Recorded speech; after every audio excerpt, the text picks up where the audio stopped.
Kaya nung nandun kami, maraming announcement. Hindi ko alam if I authorize na magsabi yung mga announcement.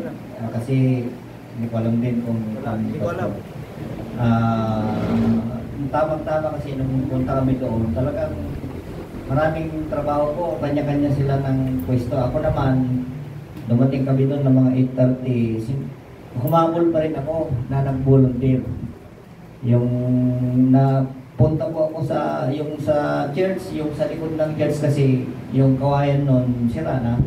Kaya replacement, lahat po yun, ng kawayan, ng kambas, replacement, lahat yun. At nakasama ko yung sila Brother Joel at saka si Brother Cristobal. Si Brother Joel, siya yung church puriman na doon sa buong, doon sa buong, doon sa Sidar.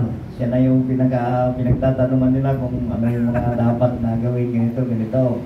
Kasi nga parang si Pastor Gipte talagang nililigawan talaga siya. Gusto talaga na kuhan.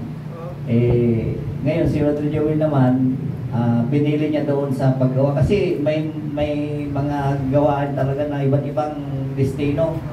Kaya ang napili niya, kasi may group sila grupo. Kaya sumama ako sa grupo nila, Pastor Aaron, saka yung asawa ni Sister Raffles, mayayaman yun. Kaya, ay, yung merinda namin, nung time na yun, ay marami, mga kapatid. Parang kami yung grupo na napaboran. Kasi si Brother Roland, nandoon. Ano ba yung gusto nyo? Yung mga tanong na gano'n, mga kapatid. Kaya sabi naman ni Pastor Aaron, halo-halo lang, brother, masaya na kami. Kaya sabi ko, maubo-ubo yung mga kasama namin kasi maraming mga pagkain. Sabi ko naman, parang swerte ko na mag-volunteer. Parang hindi yata volunteer yung pinuntahan ko. Pagkain, Pastor, pinakain kami pati sa tanghalian. Kinakantyawan nga ako, dito si Brother Joseph, magpapamirinda ito, sabi nila. May isang dan ako dito, baka pwede na, binili ng tinapay. Sabi ko yun, kinuha. Binili ng pan. Ang dami mga kapatid. Kaya nagagalak ako na siguro next week sisikapin ko at sinong may mga gusto na pwedeng mag-volunteer din. Hindi na, siguro bonus na lang yun kung ma-identify tayo na taga Santa Maria. Pero higit sa lahat, pagkalahatan naman po yung mga kapatid na in-announce nila na mag-volunteer. Lahat yan, pati mga babae talagang puspusan kasi ang target nila within second week ng May dapat pahinga na. Kasi nga ayaw ni Pastor Jim yung habol-habol.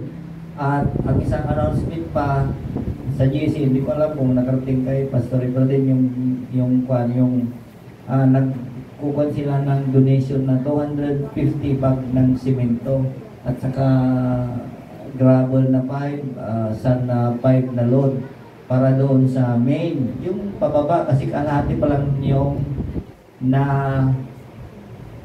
simento ang gusto ni Pastor Efren yata o Pastor Jipti. Dapat kung hindi ko alam din kung mali kung nila yung ganun na donation sa mga sabi ko naman, sabi nga ng Juan, sabi ko, dinadaanan naman natin yon. Why not? Sabi ko, ako din, kung ako lang, sa sarili ko, magbibigay din ako. Kahit na 4 na simento, 1,000 din yon.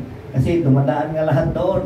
Wala namang hindi dadaan doon kasi yun talagang daan. Okay naman kasi talagang mahirap doon sa tagulan.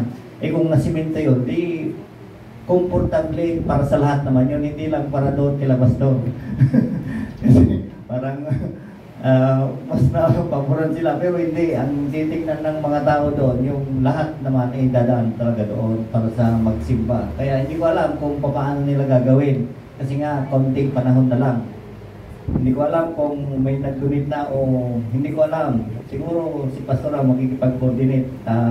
Siguro sa akin, mas maganda kung i-represent na lang natin yung Santa Maria para minsanan. Kasi kung ako lang, o sino man lang, at least kung kung yung hiningi nilang gano'n at Santa Maria, mas okay naman para sa akin yun, para lahat tayo ay makabahagi doon sa gano'n na mga gawain. Puri ng Panginoon, isang pagpapala sa bawat isa na maging ako na masaya ako na nagbubuluntir din. Siguro next week, kung papala rin o kung may pagkakataon, magbubuluntir ako ulit.